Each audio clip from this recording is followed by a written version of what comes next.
ಇವನು light boy ಕೆಲಸ ಮಾಡ್ಕೊಂಡಿದ್ದು ಹುಡುಗ. ಇವ್ನು 100 ರೂಪಾಯಿ ಬೇಕು ಅಂದ್ರೆ ಅವಳು ಕೊಡ್ಬೇಕಿತ್ತು.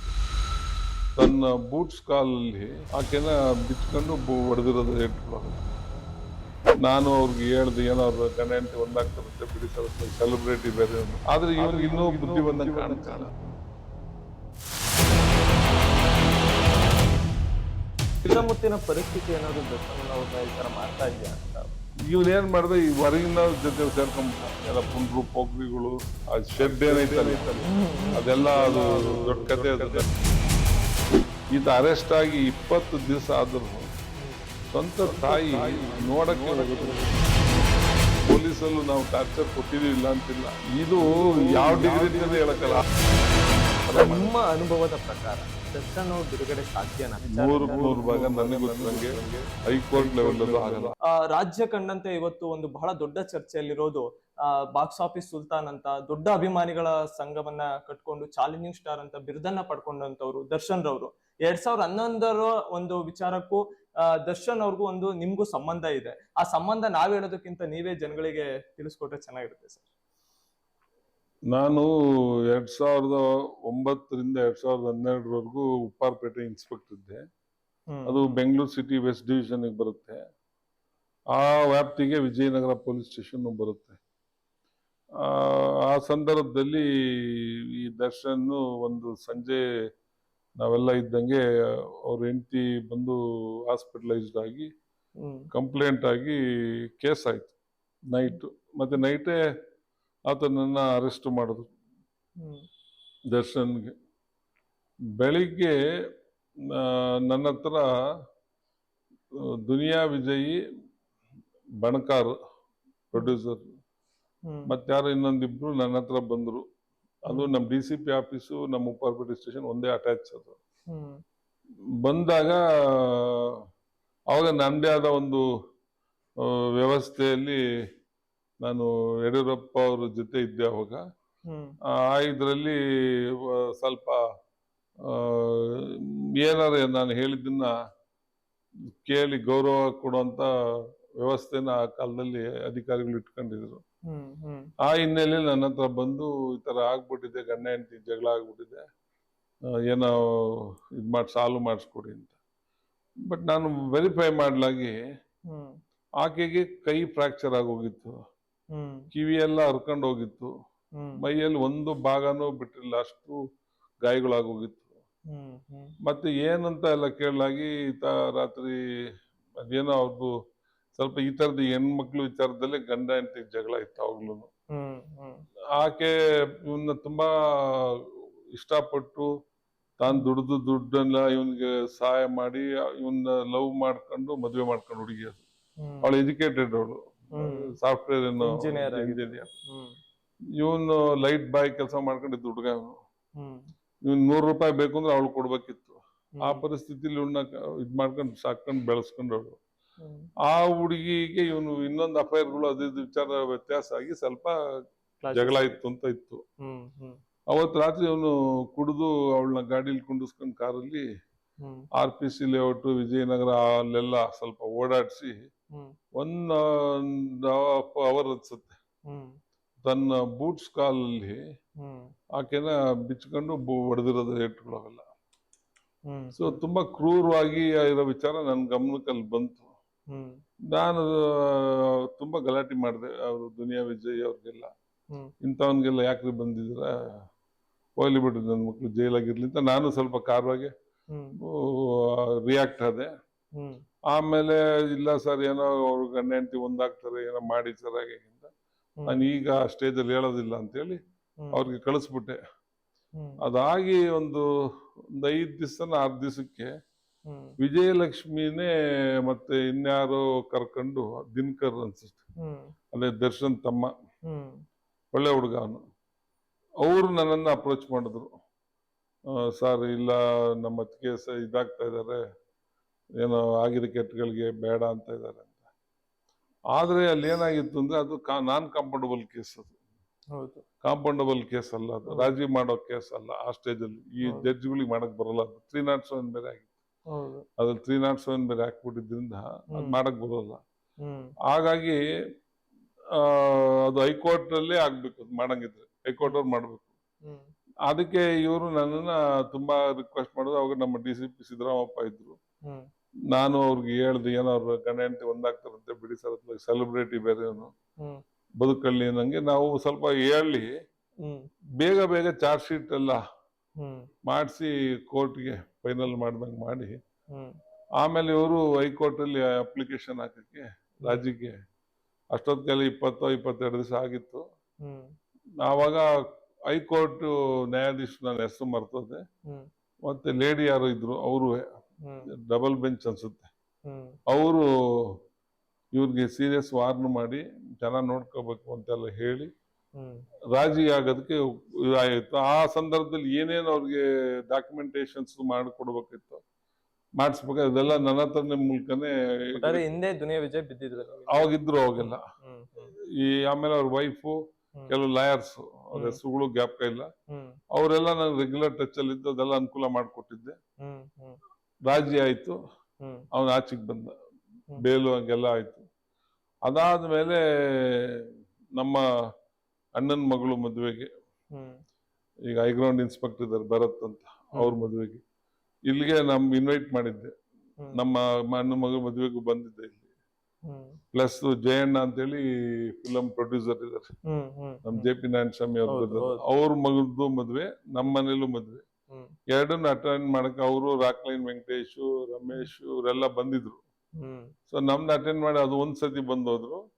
ಇನ್ನೊಂದ್ಸತಿ ಸ್ಪೋರ್ಟ್ಸ್ ಕಾರ್ಯಕ್ರಮಕ್ಕೆ ಕರೆದಿದ್ದೆ, ಹ್ಮ್ ಅವಾಗ್ಲೂ ಬಂದಿದ್ದ. ನಾವೇ ಊರೆಲ್ಲ ಅವ್ನಿಗೆ ಮೆರವಣಿಗೆ ಮಾಡಿಸಿ ಹ್ಮ್ ಒಂದು ಒಳ್ಳೆ ಇದನ್ನ ಖುಷಿ ಮಾಡಿ ಕಳ್ಸಿದ್ವಿ. ಹ್ಮ್ ಹ್ಮ್ ತಿರ್ಗಾ ನಮ್ಮ ತೋಟದಲ್ಲೇ ಒಂದು ಒಳ್ಳೆ ಊಟ ಎಲ್ಲ ಕೊಟ್ಟು, ಹ್ಮ್ ಅವಾಗೆಲ್ಲ ನಾನು ಅದನ್ನ ಹೇಳಿದ್ದೆ, ಈ ಕೋಪದ ಕೈ ಕೊಡ್ಬೇಡ, ಇನ್ನು ಚಿಕ್ಕ ವಯಸ್ಸು ಹುಡುಗರು ಬೆಳಿಬೇಕಪ್ಪ, ಈ ತರ ಎಲ್ಲ ಆಗ್ಬೇಡಿ, ಮತ್ತೆ ಕೆಲವು ವಿಚಾರದಿಂದ ದೂರ ಇರೋದ್ ಕಲ್ತ್ಕೊಳ್ಳಿ ಅಂತ ಒಂದಷ್ಟು ಬುದ್ಧಿನೂ ಹೇಳಿ ಕಳ್ಸಿದ್ವಿ. ಹ್ಮ್ ಹೂ ಅಂತೆಲ್ಲ ಹೇಳಿದ್ದ. ಬಟ್ ಸ್ವಲ್ಪ ದಿವಸಕ್ಕೇನೆ ಹ್ಮ್ ಜಾಮೀನಾಗಿ ಬಂದು ಎಲ್ಲ ಕೇಸ್ ಮುಗಿದಾದ್ಮೇಲೆ ಹ್ಮ್ ಸ್ವಲ್ಪ ದಿವಸಕ್ಕೇನೆ ಅವನ ವೈಫ್ ನನಗೆ ಮತ್ತೆ ಮಾಡಿತ್ತು, ಹ್ಮ್ ಸರ್ ಇಲ್ಲ ಸರ್ ತಿರ್ಗಿ ಹಂಗೆ ಆಗಿದೆ. ಏನ್ ಕಾರಣ ಇರ್ಬೋದು ಸರ್ ಅದು? ಅವನು ಬೇರೆ ಅಫೈರ್ಗಳಲ್ಲಿ ಇನ್ವಾಲ್ವ್ ಆಗ್ತಿದ್ದ, ಹ್ಮ್ ಬೇರೆ ಲೇಡೀಸ್ ವಿಚಾರದಲ್ಲಿ. ಹ್ಮ್ ಆ ಸಮಸ್ಯೆ ಅವಾಗಿಂದನೂ ಇದು ಪ್ರಾಬ್ಲಮ್ ಇದೆ. ಹ್ಮ್ ಇವತ್ತಾಗಿರೋದು ಅದೇ ಪ್ರಾಬ್ಲಮ್, ಹೌದು ಹೌದು ಬೇರೆ ಏನೂ ಇಲ್ಲ. ಅದರ ಜಗಜ್ಜಾಹೀರಾಗಿದೆ. ಇವಳು ಯಾರ ಮಾತಾಗಿದ್ದು ನನಗೆ ಈಗ ಗೊತ್ತಾಗಿದ್ದು, ಹ್ಮ್ ನಮ್ಗೆ ಇವ್ರ ಬಗ್ಗೆ ಗೊತ್ತಿಲ್ಲ. ಅದು ಬೇರೆ, ಅವಾಗ ಹೇಳ್ತಿದ್ದ ವಿಚಾರ ಬೇರೆ, ಹೌದು ಹೌದು ನನಗೆ ಗೊತ್ತಿದ್ದು ಇದು ಬೇರೆ. ಹೌದು. ಈಗಿನ ವಿಚಾರದಲ್ಲಿ ಏನು ಆತ ಆಗಿದ್ರು, ತಿರ್ಗಾ ನೋಡಿ ಆ ಹೆಣ್ಮಕ್ಳು, ನಾನು ಅವತ್ತೇನು ಹೇಳಿದ್ರು, ಅಷ್ಟು ಏಟ್ ತಿಂದ್ರು ಅವತ್ತು ಇವನ್ ಪರವಾಗಿ ಹೋರಾಟ ಮಾಡ್ತಿದ್ರು. ಹ್ಮ್ ಈಗಲೂ ಅವಳೇ ಓಡಾಡ್ತಿರೋದು, ಹ್ಮ್ ಅಷ್ಟು ಒಳ್ಳೆ ಹುಡುಗಿ ಅದು. ಹ್ಮ್ ಆದ್ರೆ ಇವನು ನಡ್ಕೊಂಡಿರೋದು ಮಾತ್ರ ಯಾವುದೇ ರೀತಿ ಅಕ್ಷಮ್ಯ. ಹ್ಮ್ ಈತನಿಗೆ ನನ್ಗೆ ಗೊತ್ತಿರೋಂಗೆ ಅವನ ಹೆಂಡತಿ ಧರ್ಮಪತ್ನಿಯ ಒಂದು ಪಾಯಿಂಟ್ ಅಲ್ಲಿ ಯಾಕೆ ಹೋರಾಟ ಕಟ್ಕೊಂಡಿದ್ದಾಳೆ ಬಿಟ್ರೆ, ಹ್ಮ್ ಬೇರೆ ಇವತ್ತಿನ ಕಾಲದ ಹೆಣ್ಮಕ್ಳಾಗಿದ್ರೆ ಒಪ್ತಾನೆ ಇರ್ಲಿಲ್ಲ. ಹೌದು. ಅವಳು ಯಾವ್ದೋ ಕಾಲದ ಈ ಸತಿ ಸಾವಿತ್ರಿ ಕತೆ ಕೇಳ್ತಲ್ಲ, ಆ ತರದಾಗಿ ಹೆಣ್ಮಕ್ಳು ಕಾಣಿಸ್ತಾಳೆ ನಮ್ಗೆ. ಹ್ಮ್ ಆದ್ರೆ ಇವನ್ಗೆ ಇನ್ನೂ ಬುದ್ಧಿ ಬಂದಂಗೆ ಕಾಣ್ತಿಲ್ಲ. ಹ್ಮ್ ಯಾಕೆಂದ್ರೆ ಈ ಜೈಲ್ ಸುತ್ತಮುತ್ತಿನ ಪರಿಸ್ಥಿತಿ ಏನಾದ್ರು ದರ್ಶನ್ ಅವ್ರನ್ನ ಈ ತರ ಮಾಡ್ತಾ ಇದೆಯಾ ಅಂತ? ಅಲ್ಲ, ಅವರು ಮೊದಲು ಈ ಫಿಲಂ ಫೀಲ್ಡ್ ಅವರೇ ಇದ್ರು ಅವ್ರ ಜೊತೆ. ಹ್ಮ್ ಹ್ಮ್ ಹ್ಮ್ ನಾನು ಹೇಳಿದ್ನಲ್ಲ, ಈ ವಿಜಯ್ ಅಂತಿಂತಂದ್ರೆ ಫಿಲಂ ಫೀಲ್ಡ್ ಅವರೇ ಇದ್ರು. ಅವಾಗ ಅವ್ರಿಗೆ ಆ ಲಿಮಿಟೇಷನ್ ಇರುತ್ತೆ, ಬೌಂಡ್ರಿ. ಹೌದೌದು. ಇವನ್ ಏನ್ ಮಾಡ್ದೆ, ಈ ಹೊರಗಿನ ಜೊತೆ ಸೇರ್ಕೊಂಡ್ಬಿಟ್ಟ. ಎಲ್ಲ ಪುಂಡ್ರು ಪೋಖ್ರಿಗಳು ಅವ್ರೆಲ್ಲ ಏನಿದೆ ಅದೆಲ್ಲ ಅಲ್ಲಿ ಶೆಡ್ ಏನೈತಲ್ಲ, ಅದೆಲ್ಲ ಅದು ದೊಡ್ಡ ಕತೆ. ಅದು ನನಗೆ ಅದು ಬೇರೆ ಬೇರೆ ಕಾರಣಗಳಿದಾವೆ. ಆ ತರದ್ದು ಒಂದು ಡೆನ್ ಅದು. ಅಲ್ಲಿ ವಾತಾವರಣಕ್ಕೆ ಇವನು ಹೋಗ್ಬಿಟ್ಟ. ಈ ಫಿಲಂ ಫೀಲ್ಡ್ ಜನದಿಂದ ಹೊರಗೆ ಬಂದ. ಅಲ್ಲಿ ಒಂದು ದಾರಿ ತಪ್ಪಿ ದುಡ್ಡು ಸೇರ್ತು.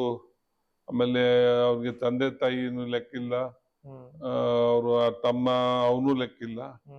ನನಗಿದಾಗಿ ಒಂದು ಸಂದರ್ಭದಲ್ಲಿ ಬ್ರದರ್ ನನ್ ಕಟ್ಟಿರೋ ಸ್ಟುಡಿಯೋದಲ್ಲಿ ನಾನೊಂದು ಗೆಸ್ಟ್ ಆಗಿ ಹೋಗಿದ್ದೆ, ಫಿಲಮ್ ರಿಲೀಸ್ ಇದಕ್ಕೆ ಸ್ಟಾರ್ಟ್ ಮಾಡೋದಕ್ಕೆ ಕಾರ್ಯಕ್ರಮದಲ್ಲಿ ಮುಹೂರ್ತಕ್ಕೆ. ಅವಾಗ ಅವ್ರ ತಮ್ಮ ಸಿಕ್ದವನ್ ಪಾಪ ಬಂದು ಎಲ್ಲ ಹೇಳ್ಕೊಂಡ, ಇಲ್ಲ ಸರ್ ನಾನು ನಮ್ಮಣ್ಣ ಮಾತಾಡ್ತಾ ಇಲ್ಲ, ತುಂಬಾ ದಿವಸ ಆಗೋಯ್ತು ಅಂತ.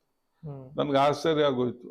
ಅಷ್ಟು ಒಳ್ಳೆ ಹುಡುಗ ಅವನು, ಅವನಿಂದಾನೇ ದೂರ ಇದ್ದಾನೆ ಅಂದ್ರೆ ಅಮ್ಮನ ಹತ್ರ ಒಂದು ದರ್ಶನ್ ಅವ್ರು ಮಾತಾಡ್ತಾರೆ. ಅದು ನಾನು ಕಳೆದ ಸಂದರ್ಶನದಲ್ಲಿ ಹೇಳಿದೆ, ಈತ ಅರೆಸ್ಟ್ ಆಗಿ 20 ದಿವಸ ಆದ್ರೂ ಹ್ಮ್ ಸ್ವಂತ ತಾಯಿ ನೋಡಕ್ಕೆ ಹೋಗೋದಿಲ್ಲ ಅವ್ನು.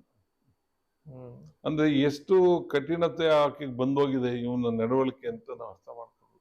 ಹ್ಮ್ ಇದನ್ನೆಲ್ಲ ಇವಾಗಲ್ಲ, ಅದೆಲ್ಲ ಕೋರ್ಟ್ಗಳಲ್ಲಿ ಚರ್ಚೆ ಆಗ್ತಾ ಮುಂದೆ ಮುಂದೆ. ಹೌದು. ಬಿಹೇವಿಯರಲ್ ಆಸ್ಪೆಕ್ಟ್ ಇದೆಯಲ್ಲ, ಹ್ಮ್ ಕ್ರೈಮ್ಗೆ ಮೊದಲು, ಕ್ರೈಮ್ ಟೈಮ್ ಅಲ್ಲಿ, ಕ್ರೈಮ್ ಆದ್ಮೇಲೆ ಹ್ಮ್ 3 ಡಿವಿಷನ್ ಬರುತ್ತೆ ಹ್ಮ್ ನಡವಳಿಕೆಗಳು, ಆ ಕ್ರಿಮಿನಲ್ ಬಿಹೇವಿಯರ್ಸ್. ಹ್ಮ್ ಅದನ್ನ ಕೋರ್ಟ್ಗಳು ಅಬ್ಸರ್ವ್ ಮಾಡ್ತವೆ. ಹ್ಮ್ ಇವ್ನ ಮೊದ್ಲೇ ಆಟಿಟ್ಯೂಡ್ ಹೆಂಗಿತ್ತು, ಹ್ಮ್ ಆ ಮಾಡಿದ ಸಮಯದಲ್ಲಿ ಹೆಂಗಿತ್ತು, ಆಮೇಲೆ ಏನೇನಾಯ್ತು ಅಂತ. ಹ್ಮ್ ಇವನ್ 3ರಲ್ಲೂ ಸಿಗಾಕೋಣಂತ ಆಟಿಟ್ಯೂಡ್ ಇದೆ. ಯಾವ್ದ್ರಲ್ಲೂ ಇವನ್ ತಪ್ಪಿಸ್ಕೊಳಕ್ಕೆ ಆಗಲ್ಲ. ಈಗ ತಾಂಬಂದು ಅರೆಸ್ಟ್ ಮಾಡಿ ಜೈಲ್ಗೆ ಹಾಕಿದ್ರು, ಜೈಲಲ್ಲಿ ಅವ್ನ ನಡವಳಿಕೆ ಏನಾಗ್ತೈತೆ, ತಿರ್ಗಾ ರೋಡಿಗಳ ಜೊತೆ ಕೂತ್ಕೊಳ್ಳೋದು, ತಿರ್ಗಾ ಅವ್ರ ಜೊತೆ ಈ ತರದಲ್ಲಿ ಆಗ್ಬಿಟ್ಟು ಜನಕ್ಕೆ ಅವನಲ್ಲಿ ಬದಲಾವಣೆನೆ ಕಾಣ್ತಾ ಇಲ್ಲ. ಇವನ್ ಇನ್ನೂ ಕ್ರಿಮಿನಾಲಿಟಿ ಬೆಳೆಸ್ಕೊಂತಾವಂತ. ಅದಕ್ ಮೊದಲ ಇತಿಹಾಸಕ್ಕೆ ಹೋದ್ರೆ ಆಲ್ರೆಡಿ 24 ದಿವಸ ಜೈಲಲ್ಲಿದ್ದು ಎಲ್ಲ ಅನುಭವಿಸಿ ಈಚೆಗೆ ಬಂದಿರೋನು, ಬಂದ್ಮೇಲೂ ತಿರ್ಗಾ ಯಾರ್ಯಾರ ಜಗಳ, ಆ ಪ್ರೊಡ್ಯೂಸರ್ ಜಗಳ, ಇನ್ನೊಬ್ರದ ಜಗಳ, ಎಲ್ಲಾರನ್ನು ಕೇವಲವಾಗಿ ನಡ್ಕೊಳ್ಳೋದು ಮಾಡೋದು, ಇದು ಅವ್ನ ಬಿಹೇವಿಯರ್ ಮತ್ತೆ ಬದಲಾವಣೆ ಆಗಿಲ್ಲ ಅನ್ನೋದಕ್ಕೆ ಸಾಕ್ಷಿಗಳು ಅವೆಲ್ಲ. ಮತ್ತೆ ಅವಳ ವಿಚಾರಕ್ಕೋಸ್ಕರ ಸುಮ್ನೆ ಒಂದು ವಾರ್ನ್ ಮಾಡಿಸಿ, ಯಾರು ನಮ್ಮಂತ ಗೊತ್ತಿರೋ ಪೊಲೀಸ್ ಆಫೀಸರ್ ಹೇಳಿದ ಅವ್ನ ಯಾವನ್ನ ಕರೆದು 2 ಬಿಗುದು ಅಲ್ಲೇ ಬುದ್ಧಿ ಹೇಳಿ ಮುಗಿಸ್ಬಿಡ್ತಿದ್ರು. ಅದನ್ನ ಬಿಟ್ಟು ಇವನು ಅವ್ರನ್ನ ಕಿಡ್ನಾಪ್ ಮಾಡ್ಕೊಂಡ್ ಬರೋ ಮಟ್ಟಕ್ಕೆಲ್ಲ ಅವ್ರನ್ನ ಕರ್ಕೊಂಬರ್ಸಿ ಆಮೇಲೆ ಹೊಡೆಯೋಗ್ಬಿಟ್ಟು, ಪೊಲೀಸಲ್ಲೂ ನಾವು ಟಾರ್ಚರ್ ಕೊಟ್ಟಿದೀವಿ ಇಲ್ಲ ಅಂತಿಲ್ಲ, ಇದು ಯಾವ ಡಿಗ್ರಿ ಅಂತಾನೆ ಹೇಳಕ್ಕಲ್ಲ, ಆ ಮಟ್ಟದ ಕೊಟ್ಟಿದೆ. 3rd ಡಿಗ್ರಿ ಅಂದ್ರೇನೆ ಫೈನಲ್ ಲೆಕ್ಕಕ್ಕೆ, ಇವನ್ 3rd ಡಿಗ್ರಿಗಿಂತ ಮೀರ್ ಹೋಗ್ಬಿಟ್ಟಿದ್ದಾನೆ ಆ ಟಾರ್ಚರ್. ಇಷ್ಟೆಲ್ಲ ಕ್ರಿಮಿನಾಲಿಟಿ ಇವನ್ ತಲೆಯಲ್ಲಿ ಎಲ್ಲಿದೆ? ಹೋಲಿ ಇವನು ಅಲೋ ಹೆಂಗ್ ಮಾಡ್ದ ಅದ್ ಮಾಡಕ್ಕೆ? ಯಾರೋ ನನಗೆ ಮೊನ್ನೆ ಕೇಳಿದ್ರು, 3 ಜನಕ್ಕೆ ಬೇಲ್ ಕೊಟ್ಬಿಟ್ಟವ್ರೆ ಸರ್ ಅಂತ. ಅವ್ರ ಕೋರ್ಟ್ ತುಂಬಾ ಬುದ್ಧಿವಂತಿಕೆ ಕೆಲಸ ಮಾಡುತ್ತಪ್ಪ. ಆಮೇಲೆ ಜನಕ್ಕೆ ಯೋಚನೆ ಮಾಡಕ್ಕೆ ಅವಕಾಶ ಹೇಳುತ್ತದು. ಯಾಕೆ 3 ಜನಕ್ಕೆ ಕೊಟ್ರು ಅಂದ್ರೆ, ಅವ್ರಿಗೆ ಯಾರಿಗೂ 3 ಜನಕ್ಕೆ ಇವ್ನ್ ಯಾವನಂತಾನು ಗೊತ್ತಿಲ್ಲ, ಇವ್ನ್ ಯಾಕೆ ಕರ್ಕೊಂಬಂದವ್ರು ಅಂತ ಗೊತ್ತಿಲ್ಲ, ಯಾಕೆ ಸಾಯಿಸೋದು ಅಂತಾನು ಗೊತ್ತಿಲ್ಲ. ಅವ್ರಿಗೆ ತಾಂಡಗ್ ಎಸಿ ಅಂತ ಹೇಳಿ ದುಡ್ಡು ಕೊಟ್ರು, ಅಷ್ಟಕ್ಕೆ ಹೋಗಿದಾರ ಅವ್ರು. ಸೊ ಅದಕ್ಕೆ ಇವ್ರದ್ದು ಈ ಕೊಲೆ ಒಳಗಡೆ ಅವ್ರದ್ದು ಯಾವುದೇ ಪಾತ್ರ ಇಲ್ಲ. ಹಾಗಾಗಿ ಇವ್ರು ಕೇವಲ ಕೂಲಿ ಕೆಲ್ಸಕ್ಕೆ ಹಣದಾಸೆಗೋಸ್ಕರ ಹೋಗಿದ್ದಾರೆ ಅಂತ ಕೋರ್ಟ್. ಈಗ ಇರೋ ದಿವಸ ಜೈಲಾಗಿದ್ರು, ಈಗ ಹೋಗ್ಲಿ ಆಮೇಲೆ ಹೇಳ್ದಾಗ ಕೋರ್ಟಿಗೆ ಬರ್ಲಿ ಅಂತ ಅವ್ರು ಜಾಮೀನು. ಅವ್ರಿಗೆ ಬೇಲ್ ಸಿಕ್ಕಿದೆ, ದರ್ಶನ್ ಅವ್ರಿಗೆ ಯಾಕೆ ಬೇಲ್ ಸಿಗಲ್ಲ ಅನ್ನುವಂಥದ್ದು. ಅದನ್ನೇ ಇವ್ರ ಮರ್ಡರ್ ಅಲ್ಲಿ ಅವ್ರದ್ದು ಪಾತ್ರನೇ ಇಲ್ಲ ಈ ಹುಡುಗರ್ದು 3 ಜನದ್ದು. ಇವ್ರದ್ದೆಲ್ಲದಕ್ಕೂ ಐತಿ ಮಿಕ್ದವ್ರದ್ದು. ಅವ್ನ್ ಕರ್ಕೊಂಬರೋದ್ರಿಂದ ಹಿಡ್ದು ಕಾನ್ಸ್ಪಿರಸಿ ಮಾಡೋದು, ಅವ್ರು ಹೊಡಿಯೋದು ಬಡಿಯೋದು ಎಲ್ಲ ಮಾಡಿದಾರಲ್ಲ ಇದ್ರಿಗಿರೋರೆಲ್ಲ. ಈ 3 ಜನ ಅದ್ ಯಾವ್ದು ಮಾಡಿಲ್ಲ. ಇವ್ ಕೊನೆಗಳಿಗೆ ಹೆಣನ ತಗೊಂಡೋಗಿ ಎಲ್ಲರೂ ದೂರ ಎಸ್ತ್ ಬರ್ರಿ ಅಂತ ಹೇಳಿದ್ರು. ಅವ್ರ ಕೈಗೆ ದುಡ್ಡು ಬಂದ್ಮೇಲೆ ದೂರ ಎಸ್ತಕ್ಕೆ ಎಲ್ಲರೂ ಹೋಗಿ ನಾವು ಸಿಗಾಕೊಂಡ್ಬಿಟ್ಟೆವು ಅಂತ ಅಲ್ಲಿ ಊರೊಳಗೆ ಎಸ್ಬಿಟ್ರು. ಆಗಿದ್ದಷ್ಟೇ, ಅದು ಬೇರೆ ಏನಿಲ್ಲ. ಇಲ್ದಿರ ಅವ್ರಿಗೆ ಎಲ್ಲರ ಆಂಧ್ರ ಬಾರ್ಡ್ರು, ತಮಿಳ್ನಾಡು ಬಾರ್ಡ್ರು ಅಥವಾ ಈ ಕಡೆ ಸಕಲೇಶ್ಪುರ ಘಾಟ್ ಸೆಕ್ಷನ್ ಎಲ್ಲ ಹಾಕಂತ ಪ್ಲಾನ್ ಅಂತ ಇದ್ದಿದ್ದು. ಅವ್ರಿಗೆ ಏನಾಗ್ಬಿಡ್ತು, ಎಲ್ಲಾದ್ರೂ ಈ ಚೆಕ್ ಪೋಸ್ಟ್ಗಳು ಇರ್ತಾವಲ್ಲ, ಮತ್ತೆ ಟೋಲ್ಸ್, ಅಲ್ಲೆಲ್ಲ ನಾವು ಸಿಗಾಕೊಂಡ್ಬಿಟ್ಟೆವು, ಮತ್ತೆ ನಮ್ಗೆ ತಲೆ ಕಟ್ಬಿಟ್ಟಾರು ಅಂತ ಹೇಳಿ ಅವರು ಅಲ್ಲಿ ತಾನೋಗಿ ಚರಂಡಿ ಒಳಗೆ ಇಲ್ಲಿ ಯಾರು ಗೊತ್ತಾಗಲ್ಲ ಅಂತ ಕರ್ಮ ಅಲ್ಲಿ ಕಾಯ್ತಾ ಇತ್ತು ದರ್ಶನ್. ಅದು ಸಿಟಿ ಒಳಗಡೆ ಎಲ್ಲೂ ತಪ್ಸ್ಕೊಳಕ್ಕಾಗಲ್ಲ. ಆತರ ನಿಮ್ಮ ಅನುಭವದ ಪ್ರಕಾರ ದರ್ಶನ್ ಅವ್ರ ಬಿಡುಗಡೆ ಸಾಧ್ಯನಾ ಅಂತ? ಅಲ್ಲ, ಜಾಮೀನು ಅವ್ರ right, bale is right of the any accused. ಕೊಡಬಾರ್ದು ಅಂತ ಏನಿಲ್ಲ, ಆದ್ರೆ ಕಾರಣಗಳಿದೆ ಯಾಕೆ ಕೊಡಬಾರ್ದು ಅಂತ. ಕೊಡ್ಬೇಕು ಅನ್ನೋಕ್ಕೂ ಕಾರಣಗಳಿದೆ. ಈಗ ಪರಿಸ್ಥಿತಿಲಿ ಇವನಿಗೆ ಕೊಡಬಾರ್ದು ಅನ್ನೋದಕ್ಕೆ ಜಾಸ್ತಿ ಕಾರಣಗಳಿದೆ. ಯಾಕೆಂದ್ರೆ ಇವನು ಮರ್ಡರ್ ಆದ್ಮೇಲೆ ಮುಚ್ಚಾಕೋ ವಿಚಾರಕ್ಕೇನೆ ತನ್ನ ಲಕ್ಷಾಂತರ ರೂಪಾಯಿ ದುಡ್ಡು ಖರ್ಚು ಮಾಡಿ ಹಣನ ಎಲ್ಲೋ ಎಷ್ಟು ಮರೆಮಾಚಕ್ಕೆ ಪ್ರಯತ್ನ ಮಾಡಿರೋದು ಒಂದು ಘಟನೆ ಐತೆ ಆಲ್ರೆಡಿ. ಅಂದ್ರೆ ಇವನ್ ಪ್ರಭಾವಿ ಅಂತ. ಎರಡನೇದು, ಜೈಲೊಳಗಡೆನೆ ಕೂತ್ಕೊಂಡು ರೌಡಿಗಳನ್ನ ಅವ್ರನ್ನ ಕಟ್ಕೊಂಡು ಫೆಸಿಲಿಟಿ ತಗೊಳೋದು, ಇದೆಲ್ಲ ಮಾಡೋದು. ಇನ್ನೇನಂತ ಇನ್ನೂ ಏನ್ ಬೇಕಾದ್ರೂ ಮಾಡೋಕೆ ಪ್ರಭಾವಿಯಾಗಿದ್ದಾನೆ ಅಂತ ಒಂದು. ಮೂರನೇದು, ಸಾಕ್ಷಿಗಳ ನಾಶ ಇವನ್ ಕೈಯಿಂದ ಸುಲಭ. ಈ ಎಲ್ಲಾ ಕಾರಣದಿಂದ ಅವನು ಈಗ ಆಚೆ ಬಿಡಬಾರ್ದು ಅನ್ನೋದನ್ನ ಕೋರ್ಟ್ ಯೋಚನೆ ಮಾಡೋದು 99%. ಕೊಡ್ಬೇಕು ಅನ್ನೋದು ಪಾಯಿಂಟ್. ಕೊಡ್ಬೇಕು ಅನ್ನೋದು ಪ್ರಶ್ನೆಗೆ ಏನಂದ್ರೆ, ಒಬ್ಬ ಸೆಲೆಬ್ರಿಟಿ ಯಾವ್ದೋ ಒಂದು ಹೆಣ್ಮಗುಗೆ ಏನೋ ಅಂದ್ರು ಆಡಿದ್ರು ಅಂತ ಅವ್ರನ್ನ ಕರ್ದೇನೋ ಬುದ್ಧಿ ಹೇಳಕ್ ಹೋಗಿ ಪ್ರಯತ್ನ ಮಾಡೋರೆ. ಅವನು ಆಕಸ್ಮಿಕವಾಗಿ ಸತ್ತೋಗ್ಬಿಟ್ಟವನೆ. ಸೊ ಇದು culpable homicide not amounting to murder ಅಂತ ಅದು ಒಂದು ಸೆಕ್ಷನ್ ಇದೆ ನಮ್ಮಲ್ಲಿ. 302 ಅಲ್ದಲ್ಲೇ ಇದ್ದಾಗ ಹೆಂಗೆ ಏನಕ್ಕೆ ಸೇರಿಸ್ಬೋದು ಅಂದ್ರೆ ಅವ್ರಿಗೆ ಸಾಯಿಸ್ಬೇಕು ಅಂತ ಉದ್ದೇಶ ಇರಲ್ಲ, ಆದ್ರೆ ಇವರ ಆಕ್ಟಿವಿಟಿಯಿಂದ ಸತ್ತೋಗ್ಬಿಡ್ತಾರೆ. ಇವ್ರಿಗೆ ಆ ಆಕ್ಟಿವಿಟಿಯಿಂದ ಸಾಯ್ತಾನೆ ನಾಲೆಡ್ಜ್ ಇರಲ್ಲ. ಸೊ ಅಂತ ಸಂದರ್ಭದಲ್ಲಿ ಇದನ್ನ ಕಲ್ಪಬಲ್ ಹೋಮಿಸೈಡ್ ಅಂತ ಮಾಡಿ ಆಕಸ್ಮಿಕವಾಗಿ ಸಾವಿಗೆ ಕಾರಣ ಆಗಿದ್ದಾರೆ ಅಂತ ಹೇಳಿ ರಿಲ್ಯಾಕ್ಸ್ ಮಾಡಬಹುದು. ಆ ಅವಕಾಶ ಒಂದು ಇವ್ರಿಗಿರುತ್ತೆ. ಇವ್ರು ಆ ಪಾಯಿಂಟ್ ಅಲ್ಲೇ ಫೈಟ್ ಮಾಡ್ಬೇಕು. ನಾವು ಸಾಯಿಸ್ಬೇಕು ಅಂತ ತಗೊಂಬಂದಿಲ್ಲ, ಬುದ್ಧಿ ಹೇಳ್ಬೇಕು ಅಂತ. ಬಟ್ ಆಕಸ್ಮಿಕವಾಗಿ ಅವನಿಗೆ ಏಟ್ ಜಾಸ್ತಿ ಆಗಿ ಸತ್ತೋಗಿದ್ದಾನೆ ಅಂತ. ಬಟ್ ಮರ್ಡರಲ್ಲಿ ಕೇಸಸ್ ಅಲ್ಲಿ ಏನಾಗುತ್ತೆ, ನಿಮ್ಗೆ ನಾಲೆಡ್ಜ್ ಮೋಟಿವ್ ಇರ್ತಿದ್ರು ಪರವಾಗಿಲ್ಲ, ಇಂಟೆನ್ಷನ್ ಸಾಯಿಸ್ಲೇಬೇಕು ಅಂತ ಇಂಟೆನ್ಷನ್ ಇಲ್ದಿದ್ರು ನಿಮ್ಗೆ ಇದ್ ಮಾಡೋದ್ರಿಂದ ಅವ್ನು ಸಾಯ್ತಾನೆ ಅನ್ನೋ ನಾಲೆಡ್ಜ್ ಇದ್ರು ಅದು ಅಪರಾಧ. ನಾನು ಈ ಚಾಕು ಇಂಥ ಕಡೆ ಚುಚ್ಚೋದ್ರಿಂದ ಗ್ಯಾರಂಟಿ ಸಾಯ್ತಾನೆ ಅನ್ನೋದು ಗೊತ್ತಿದ್ರು ಸಾಕು ನಿನ್ಗೆ. ನಾನೇನು ಸಾಯಿಸ್ಬೇಕು ಅಂತ ಇರ್ಲಿಲ್ಲ, ಅದೇ ಹಿಂಗ್ ಚುಚ್ಚನ ಅಂತ ಚುಚ್ಚಿದೆ. ಆದ್ರೆ ನಿನ್ಗೆ ನಾಲೆಡ್ಜ್ ಇದ್ರೆ ಸಾಕು, ಸ್ಪ್ಲೀನ್ಗೆ ಚುಚ್ಚಿದ್ರೆ ಇಮ್ಮಿಡಿಯೇಟ್ ಆಗಿ ಬ್ಲೀಡಿಂಗ್ ಆಗೋದು, ಸತ್ತೋಗ್ತಾರೆ ಅಂತ. ಸೊ ಅದ್ರ ಮೇಲೆ ಕೇಸ್ ಫೈನಲ್ ಆಗೋದು. ಕೆಲವು ಏನಾಗುತ್ತೆ, ನಾವು ಏನೋ ಮಾಡಕ್ ಒಂದೇಟ್ ಹಾಕಿರ್ತೀವಿ, ಟೆಂಪರಲ್ ರೀಸನ್ ತೊಡೆಗೆ ಹೊಡೆಯಕ್ ಹೋಗಿರ್ತೀವಿ, ಟೆಸ್ಟಿಸಿ ಬಿದ್ದಿರ್ಬೋದು, ಇನ್ನೆಲ್ಲ ಹೊಡೆಕ್ ಹೋಗಿರ್ತೀವಿ, ಸ್ಪ್ಲೀನಿಗೆ ಬಿದ್ದಿರ್ಬೋದು, ಮೇಲ್ ಕಾಣೋದಿಲ್ಲ, ಒಳಗಡೆ ಬ್ಲೀಡಿಂಗ್ ಆಗ್ಬಿಟ್ಟಿರುತ್ತೆ, ಸತ್ತೋಗ್ಬಿಡ್ತಾನೆ. ನಾವು ಅನ್ಕಂಡ್ರಲ್ಲ ಅವ್ನಿಗೇನು ಎದುರ್ಸಕ್ ಮಾಡಿರೋ ಏಟು ಅವ್ನಿಗೆ ಸತ್ತೋಗ್ಬಿಡ್ತಾನೆ. ಸೊ ಅದನ್ನ ಕೋರ್ಟ್ಗಳು ಅಬ್ಸರ್ವ್ ಮಾಡುತ್ತೆ, ಆ ಪಾಯಿಂಟ್ಸ್. ಆ ಲೆಕ್ಕದಲ್ಲಿ ಇವನು ಸಾಯಿಸೋ ಉದ್ದೇಶ ಇರ್ಲಿಲ್ಲ ಅನ್ನೋದ್ ಮೇಲೆ ಇವನು ಟ್ರೈ ಮಾಡ್ಬೇಕು. ಪ್ಲಸ್ ಪಾಯಿಂಟ್ ಆಗ್ಬೋದು. ಅದ್ರೊಂದ್ರ ಮೇಲೆ ಬೇಲ್ ವಿಚಾರದಲ್ಲಿ ಈಗಲೇ ಸಿಗುವಂತ ಚಾನ್ಸಸ್ ಇದೆ. 100% ಭಾಗ ನನಗೆ ಗೊತ್ತಿರಂಗೆ ಹೈಕೋರ್ಟ್ ಲೆವೆಲ್ ಅಲ್ಲೂ ಆಗಲ್ಲ.